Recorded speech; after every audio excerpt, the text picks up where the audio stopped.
If sine A is equal to 8/17 find cos A. देखते हैं कैसे बनेगा इस तरह का क्वेश्चन। सबसे पहले तो लिखते हैं कि साइन ए। अच्छा, इससे ये पता चल गया कि वर्किंग एंगल कौन है, वर्किंग एंगल ए है। ठीक है, तो साइन ए होता क्या है अकॉर्डिंग टू फॉर्मूला, वो होता है परपेंडिकुलर बाई हाइपोटेनियस। ठीक है, लास्ट टाइम बात किए थे। इज इक्वल टू साइन ए का वैल्यू कितना गिवन है देख लेते हैं, 8/17। सो 8/17 लिख लेते हैं।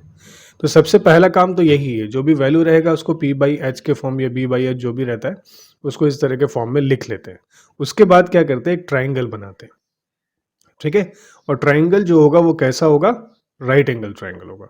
और क्योंकि यहाँ पे ए है, वर्किंग एंगल ए है, तो आप यहाँ पे ए रखोगे। ठीक है, ए, यहाँ बी और यहाँ पे सी। वर्किंग एंगल कौन हो गया, ए हो गया। वर्किंग एंगल के अकॉर्डिंग क्या हो जाएगा, परपेंडिकुलर हमारे पास सामने वाला हो गया।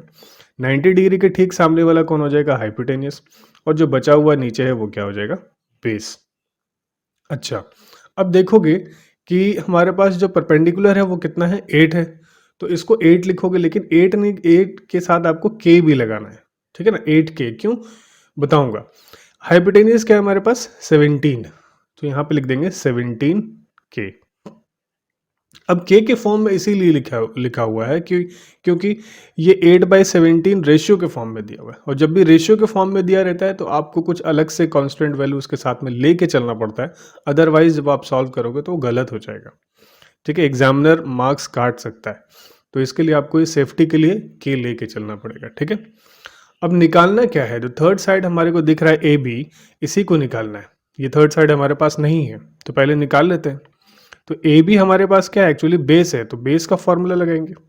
तो बेस का फॉर्मूला होता है under root hypotenuse square minus perpendicular square.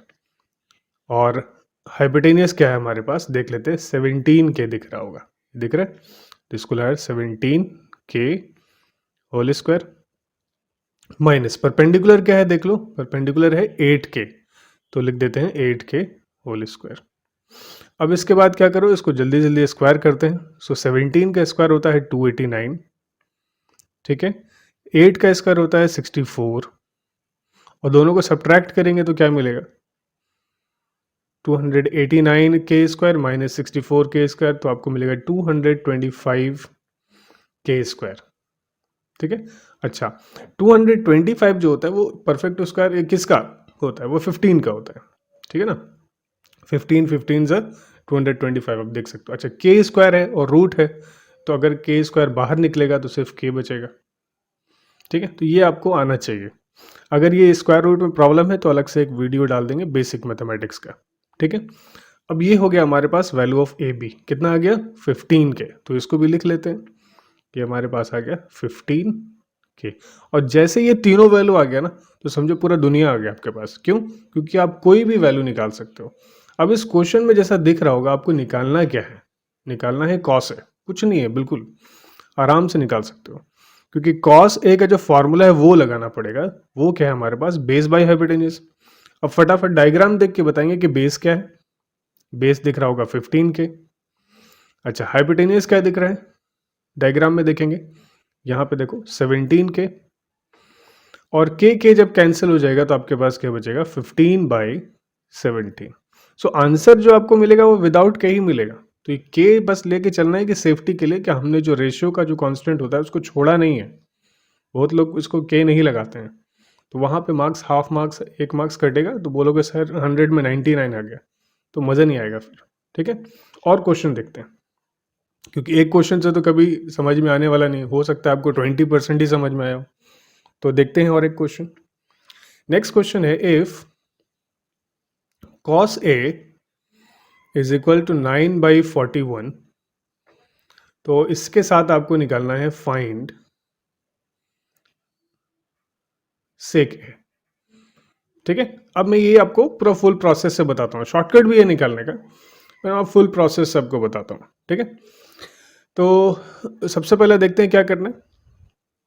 Cos A लिखते हैं, वर्किंग एंगल कौन हो गया आपके पास, ए हो गया। ठीक है, कॉस का फॉर्मूला क्या होता है, बेस बाय हाइपोटेनियस। दिया हुआ कितना है, 9/41, कोई प्रॉब्लम नहीं है। ट्राइंगल बनाते हैं फटाफट। तो ये ट्राइंगल में दिख रहा होगा कि वर्किंग एंगल ए है, तो यहाँ पे क्या रखना है, ए रखना है, ये तो पता होगा आपको। यहाँ बी रख सकते हैं, यहाँ सी रख सकते हैं। 90 डिग्री आपके पास यहाँ पे। अच्छा, वर्किंग एंगल के अकॉर्डिंग ये हमारा परपेंडिकुलर, 90 डिग्री के अकॉर्डिंग ये हमारा हाइपोटेनियस, और ये क्या हो जाएगा, बचा हुआ बेस। सो बेस कितना दिया हुआ है इस पर गौर करेंगे। बेस कितना है, 9 है, तो इसको क्या लिखना है, 9K, भूलना नहीं। और हाइपोटेनियस क्या है, 41, तो इसको लिख देते हैं क्या, 41K। 41K निकालना है क्या है, देख लो क्या निकालना है, BC निकालना है जो कि परपेंडिकुलर है। निकाल लेते हैं, कोई प्रॉब्लम नहीं है, BC का फॉर्मूला लगा देते हैं। परपेंडिकुलर का फॉर्मूला होता है under root hypotenuse square minus base square. Hypotenuse का वैल्यू कितना है, 41, तो डाल देते हैं 41 स्क्वायर। अच्छा, 41K स्क्वायर होना चाहिए, ठीक है ना, तो K नहीं भूलना है, K भूल जाएंगे तो सारा काम गड़बड़ हो जाएगा। और बेस क्या डायग्राम से देखो, 9K है तो 9K का स्क्वायर हो जाएगा, ठीक है। अच्छा, इसका जब वैल्यू अगर निकालते हो आप 41 का स्क्वायर क्या होगा, तो 1681, आप स्क्वायर करके देख लो। K स्क्वायर है तो K स्क्वायर डाल देंगे, माइनस 9 स्क्वायर हो जाएगा 81, और फिर K स्क्वायर। सब्ट्रैक्ट करेंगे तो क्या मिलेगा, 1600, ठीक है ना, और K स्क्वायर तो रहेगा ही साथ में। अच्छा, 1600 जो होता है वो 40 का होता है, क्योंकि 4 4 से क्या होता है, 16 होता है, ठीक है ना। तो यहाँ पे 1600 का जो पेयर बन के बाहर निकलेगा, अगर नहीं समझ में आता तो आप ऐसे देख सकते हो, 40 इंटू 40, और ये K स्क्वायर को आप ऐसा देख सकते हो, K इंटू K। और आपको पता है कि स्क्वायर रूट से बाहर निकलने के लिए पेयर बनाना पड़ता है, वो बच्चों वाली बात याद आया कुछ। तो दो पेयर बन रहे हैं, एक 40 का और एक K का, तो ये हो गया 40 बाहर निकल गया और एक K बाहर निकल गया। तो इस तरह से ये काम करता है। तो BC इज इक्वल टू क्या हो गया, 40K, ठीक है। अब क्या करना है, ये जो भी मैंने बोला था कि तीन चीजें अगर निकल गई आपके पास, क्या क्या, हाइपोटेनियस, बेस, और क्या चाहिए था, परपेंडिकुलर, जो कि कितना आ गया, 40K। तीनों आ गया तो पूरा दुनिया आपका। क्यों भाई, क्योंकि सारा कुछ आप निकाल सकते हो ये तीनों वैल्यू से। क्या चाहिए, सेक चाहिए, निकाल लो फटाफट। Sec A is equal to, formula के अकॉर्डिंग क्या होता है, हाइपोटेनियस बाई बेस, ठीक है। पिछले बार फॉर्मूला लिखवाया था, वो फॉर्मूला को लर्न करना है, ऐसे ही रखना नहीं है। H इज इक्वल टू क्या है, 41K, अकॉर्डिंग टू डायग्राम देखेंगे। बेस क्या है हमारे पास, 9K, और K जब कैंसिल होगा तो क्या बचेगा, 41/9।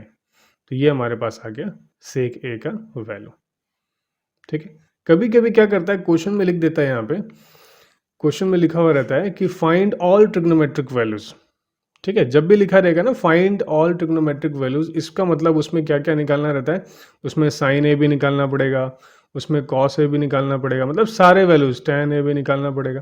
तो घबराना नहीं है, जैसे तीनों वैल्यू आ गया तो आप tan भी निकाल सकते हो। यहाँ पे tan क्या हो जाएगा, आप डायरेक्ट बता सकते हो, tan होता है परपेंडिकुलर बाई बेस, परपेंडिकुलर क्या है 40, तो हो जाएगा 40, और बेस क्या हमारे पास 9, तो हो जाएगा 40/9। तो कोई भी वैल्यू आपको चाहिए होगा तो फटाफट मिल जाएगा। तो इफ लिखा हुआ है कि फाइंड ऑल ट्रिग्नोमेट्रिक वैल्यूज, घबराना नहीं है, सारा निकाल देना है, साइन, कॉस, टैन, सेक, कोसेक, ठीक है। देखते हैं कुछ और क्वेश्चन। ओके, तो जो नेक्स्ट क्वेश्चन हमारे पास है, इंटरेस्टिंग है, देखते हैं। इफ tan थीटा, अब देखो थीटा आ गया, थीटा से घबराना नहीं है, ठीक है। Theta, tan theta is equal to √3, बोले सर रूट भी आ गया, थीटा भी आ गया, कैसे क्या होगा, अरे मैं हूं ना। फाइंड क्या निकालना है इसमें, कॉस थीटा निकालना है, ठीक है, निकाल लेते हैं। तो सबसे पहला क्या काम करना है कि tan थीटा लिखते हैं। यहाँ पे वर्किंग एंगल कौन हो गया, थीटा हो गया। अब थीटा को कैसे वहां पे शो करना मैं बताऊंगा, ठीक है, घबराने की बात नहीं। अच्छा, tan होता क्या है, परपेंडिकुलर बाई बेस होता है, और दिया हुआ कितना है, √3 है। बोलोगे सर नीचे तो कुछ दिया हुआ नहीं है, तो नीचे जब कुछ नहीं होता ना तो वहां पे 1 लगा सकते हो बस। अब ये आपका ट्राइंगल हो गया, देख लो। अच्छा, यहाँ पे बोलोगे सर यहाँ ABC तो कुछ दिया हुआ नहीं, क्योंकि यहाँ पे थीटा है, तो थीटा जब दिया रहे ना तो अंदर में इस तरह से आप दे दोगे थीटा। थीटा कोई एंगल का बात कर रहा है, मतलब 20 डिग्री, 30 डिग्री, 45 डिग्री, कोई डिग्री है, तो डिग्री तो अंदर ही लिखते हैं। जब बोलोगे नाम लिखना है तो नाम लिख दो, जो आपका फेवरेट लेटर है वहीं से स्टार्ट कर दो। मेरा मान लो S है तो मैं S से स्टार्ट करता हूँ, STU, क्योंकि इसमें नेमिंग नहीं किया हुआ है, इसमें थीटा दिया हुआ है, तो नेमिंग आप अपने के हिसाब से कर सकते हो। समझ में आई बात। अब ये देखो परपेंडिकुलर कितना है, √3 है, तो यहाँ परपेंडिकुलर की जगह पे क्या डालेंगे, √3 साथ में कुछ डालते हैं के, और बेस कितना है बता दो, 1 है, तो बेस क्या हो जाएगा हमारे पास 1 के। परपेंडिकुलर ये होगा ना, क्योंकि थीटा के सामने वाला, वर्किंग एंगल के सामने वाला, वो क्या होता है, परपेंडिकुलर होता है। तो ये परपेंडिकुलर, ये बेस, ये 90 के सामने वाला क्या हो जाएगा, बता दो फटाफट। 90 के सामने वाला हाइपोटेनियस, तो हाइपोटेनियस निकाल, क्योंकि इसमें वही तो नहीं दिया हुआ है। सो हाइपोटेनियस विल बी, देख लेते हैं फॉर्मूला क्या होता है हाइपोटेनियस का, perpendicular square plus base square. So perpendicular का वैल्यू है हमारे पास √3 के। अब बोलोगे सर ये रूट कैसे हैंडल करें, अगर मैं बता रहा हूँ टेंशन नहीं। बी हमारे पास है 1 के, ठीक है। अब देख लो क्या करना है इसमें और कैसे करना है। देखो √3 जो है उसका जब स्क्वायर करोगे ना, तो √3 इंटू √3 क्या होता है, वो होता है 3, ठीक है। 2 बार जब मल्टीप्लाई होने के बाद क्या होता है, ये ऐसा दिखता है, √3 इंटू 3, तो पेयर बनेगा तो एक ही तो बाहर निकलेगा, तो इसीलिए यहाँ पे 3 लिख देते हैं। और के स्क्वायर है तो के स्क्वायर तो रहेगा ही खैर, प्लस 1 का स्क्वायर क्या होता है 1, के स्क्वायर भी रहेगा। अब देखो 3 स्क्वायर प्लस 1 स्क्वायर, तो क्या हो गया फटाफट बता दो, 4 के स्क्वायर, और 4 बाहर जब निकलेगा तो क्या बनेगा, 2 ही बनेगा ना, क्योंकि 2 इंटू 2 4 होता है, तो 2 इंटू 2 का फैक्टर बन रहा है, और एक के हो गया।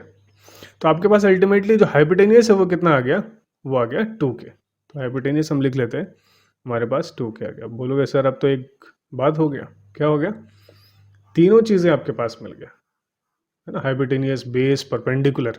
और जब भी ये तीनों चीज़ मिलता है, इसका मतलब सारा दुनिया आपका। अब निकालना क्या है, कॉस थीटा, कुछ नहीं है, 2 कौड़ी का सवाल है। देखो cos theta is equal to क्या होता है, बेस बाई हाइपोटेनियस ना। अब फॉर्मूला ही मत भूल जाओगे, वरना बोलोगे सर अब बन ही नहीं रहा है, तो फॉर्मूला नहीं याद रहेगा तो नहीं बनेगा। बेस क्या है आपके पास 1 के, हाइपोटेनियस क्या है 2 के। तो कुछ दिनों तक जब आप सॉल्व करोगे ना क्वेश्चन, तो उसमें क्या करोगे कि फॉर्मूला सामने रखोगे, ठीक है, बार बार देख देख के आप अप्लाई करोगे, और ये आपको 4-5 दिनों में पूरा फॉर्मूला दिमाग में सेट हो जाएगा। उसके लिए थोड़ा सा 10-15 मिनट याद करने में भी टाइम दे देना, ठीक है। तो ये हो गया कॉस थीटा का वैल्यू। तो ये क्वेश्चन मैंने इसीलिए रखा था क्योंकि थीटा से आपका फेमिलियर हो जाए, आप फेमिलियर हो जाओ, ठीक है ना, थोड़ा जान पहचान हो जाए थीटा से, कि थीटा का क्वेश्चन आता है तो क्या करना है, कुछ नहीं, सेम एज इट इज, देख लो। चलो आगे आगे देखते हैं, रुकना नहीं है, चलते रहना है, ठीक है। अब जो आपको एक और क्वेश्चन बताऊंगा वो बहुत आता है, बहुत आता है क्वेश्चन। इफ 3 tan थीटा, देख लो 3 tan theta is equal to क्या दिया हुआ है, 4 दिया हुआ है। आप बोलोगे सर इस तरह का क्वेश्चन तो देखा ही नहीं पहले कभी, देख लेते हैं इसमें क्या करना है, इवेल्युएट करना है। क्या इवेल्युएट करना है, 3 sin theta plus 2 cos theta, बहुत बड़ा हो गया क्या, अरे सब हो जाएगा, देखो अभी, divided by 3 sin theta minus 2 cos theta. ये आपको क्या करना है, इवेल्युएट करना है इसका वैल्यू। तो देख लेते हैं पहले इसको कैसे हैंडल करना है, ये जो 3 tan थीटा दिया हुआ है। तो करना क्या है, यहाँ से स्टार्ट करते हैं हम, 3 tan theta is equal to 4। यहाँ से करना है कि ये tan थीटा निकाल लेना है ना, थोड़ा सा घुमा के दिया हुआ है तो हम भी घुमा देंगे एक बार और। तो tan theta is equal to क्या हो जाएगा बच्चों बताओ, 4, और ये 3 क्या हो जाएगा, नीचे आ जाएगा। ये हो गया पहले ऐसा। अब बोलोगे ये सर क्वेश्चन तो पहले जैसा दिखाई दे रहा है, समझ में आई बात। और tan थीटा हो गया तो होता क्या है, परपेंडिकुलर बाई बेस। अब थीटा है तो एक ट्राइंगल बनाएंगे, और ट्राइंगल बना के थीटा कहाँ पे लिखते हैं, पिछले बार बताया था, यहाँ पे लिखते हैं। और ये 90 डिग्री हो गया आपका, कुछ नाम दे दो, ए बी सी, ठीक है। अच्छा, परपेंडिकुलर कौन है दिखाई दे रहा होगा, 4 है, और बेस कौन है, 3 है। परपेंडिकुलर कौन है 4, तो 4 के लिखूंगा, और बेस कौन है 3, तो 3 के लिखूंगा। इसके अकॉर्डिंग ए सी निकाल लेते हैं, ठीक है ना, हाइपोटेनियस। ये हो गया परपेंडिकुलर, ये हो गया बेस, और क्या निकालना है, हाइपोटेनियस। तो ए सी जो हमारे पास आएगा, वाइट कलर यूज करते हैं, A C is equal to hypotenuse which is equal to, formula लगाया perpendicular square plus base square. काम करते रहेंगे, ये हमारे पास आ जाएगा 3k square plus 4k square, ठीक है ना। अच्छा, 3 का स्क्वायर क्या होता है 9, और 4 का स्क्वायर क्या होता है 16, और दोनों को जोड़ देंगे तो क्या मिलेगा 25। आप तो एक्सपर्ट हो गए हो आप। और 25 का अंडर रूट बाहर निकलेगा क्या होता है 5 इंटू 5 जो 25 होता है, तो 5 का पेयर बन रहा है, 5 बाहर निकलेगा, k का एक पेयर बन रहा है, k बाहर निकलेगा। तो हमारे पास जो हाइपोटेनियस है ए सी वो आ गया 5K। अब डायग्राम में इसको लिख लो, तो मौका नहीं छोड़ना है। 25K। अब जैसे ये तीनों वैल्यू आ गया तो बोलोगे सर पूरा दुनिया आपका। अच्छा क्यों? क्योंकि आपको निकालना क्या है ये देख लो थोड़ा सा, ठीक है ना। निकालना है साइन थीटा और क्या चाहिए, कॉस थीटा, और वही निकाल के क्या करते हैं ना यहाँ पे पुट कर देना है। और पुट करोगे तो फिर इसका जो भी वैल्यू है वो सामने आ जाएगा। तो पहले साइन थीटा निकाल लेते हैं, ठीक है। साइन थीटा जो होता है परपेंडिकुलर बाई हाइपोटेनियस, परपेंडिकुलर क्या दिखाई दे रहा है 4K, हाइपोटेनियस क्या है 5K। अच्छा मैंने वहाँ पे गलती से 25 लिख दिया, वो 5 होना चाहिए था, इसीलिए आपको भी अलर्ट रहना पड़ेगा मेरे साथ। 5K, चलो कोई बात नहीं, यहाँ पे हो गया K, ठीक है। अब ये आ जाएगा 4/5। कॉस थीटा क्या आ जाएगा आप बता दो, वीडियो पॉज करके। चलो देखते हैं। बेस बाई हाइपोटेनियस, बेस क्या है हमारे पास 3K, डिवाइडेड बाई हाइपोटेनियस क्या है 5K, हो जाएगा 3/5। और जैसे ये दोनों वैल्यू आ गया ना, अब हम निकालेंगे इसका वैल्यू, देख लो ये पूरा वैल्यू निकाल के रख देंगे हम, ठीक है। तो पहले इसको लिख लेते हैं कि ये वैल्यू कितना है, ठीक है। चलो यहाँ पे काम हो जाएगा, बहुत अच्छे से हो जाएगा। तो मैं लिखने वाला हूँ, जैसे निकालना है 3 साइन थीटा, एक बार और लिख देता हूँ आपके लिए ना, 2 cos theta divided by 3 sine theta minus 2 cos theta, ठीक है। अच्छा 3 के जगह 3 रख देंगे, साइन थीटा के जगह पे क्या रखेंगे, तो साइन थीटा की जगह पे क्या वैल्यू आया है देखो 4/5, भूलना नहीं है, ब्रैकेट में रखो अच्छा रहेगा 4/5।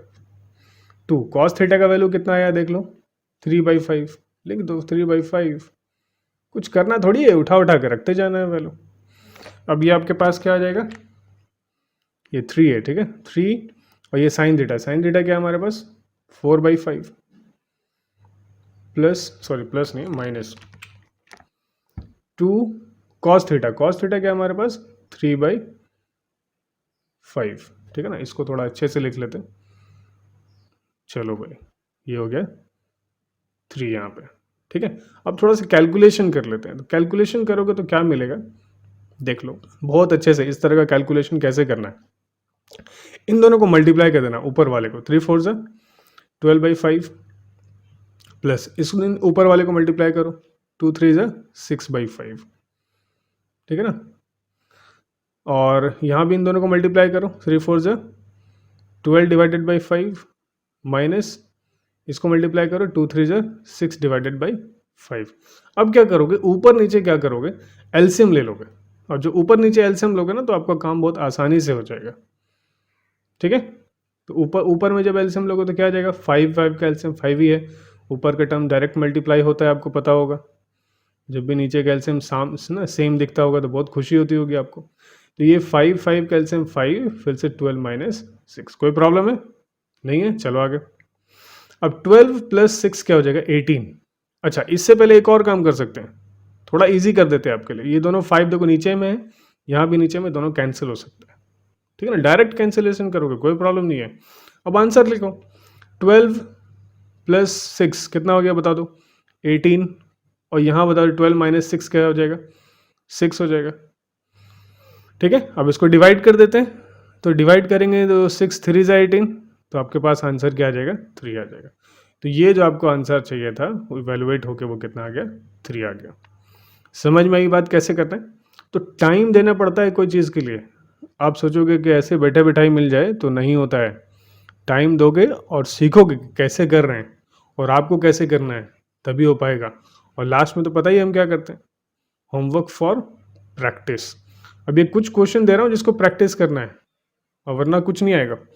तो जो सबसे पहला क्वेश्चन है फटाफट लिख लेते हैं, लिखो मेरे साथ लिखो, if cos theta is equal to 7/25। इसमें जो आपको निकालना है, सब में एक एक वैल्यू निकलवाते हैं आपको, ठीक है। इसमें निकालना है साइन थीटा, ठीक है। नेक्स्ट वैल्यू, और जो भी क्वेश्चन हम लोग ट्राई किए ना, हर तरह का क्वेश्चन आपको देते हैं। If sine theta is equal to √3/2, ठीक है। अच्छा इसमें क्या निकालना है, फाइंड कॉट थीटा, ठीक है। ये रूट वाला क्वेश्चन हो गया। एक और क्वेश्चन है, वैरायटी मिलेगा आपको, इफ़ 15 कॉट ए, याद आया ये कौन सा क्वेश्चन है जो 15 नीचे लेके जाते थे, अब ये काम तो आपका है। इसमें दो वैल्यू दे देते हैं निकालने के लिए, ठीक है ना। साइन ए भी निकाल लेना और एक वैल्यू निकाल लो, सेक ए भी निकाल लो, ठीक है। अच्छा, 4 नंबर जो हमारे पास, एक क्वेश्चन ले लेते हैं। ये मैं क्या कौन सा नंबर डाल रहा हूँ, 4 नंबर जो डाल रहा हूँ। हाँ, इफ़ देखो हर क्वेश्चन डिफरेंट है। tan a is equal to 4/3, ठीक है। इसमें क्या कहते हैं, इवेलुएट वाला एक डाल देते हैं, वही तो रह गया था। इवेलुएट, सिंपल क्वेश्चन है, sine theta plus cos theta, दोनों का वैल्यू निकाल के ऐड करेंगे। Thank you so much.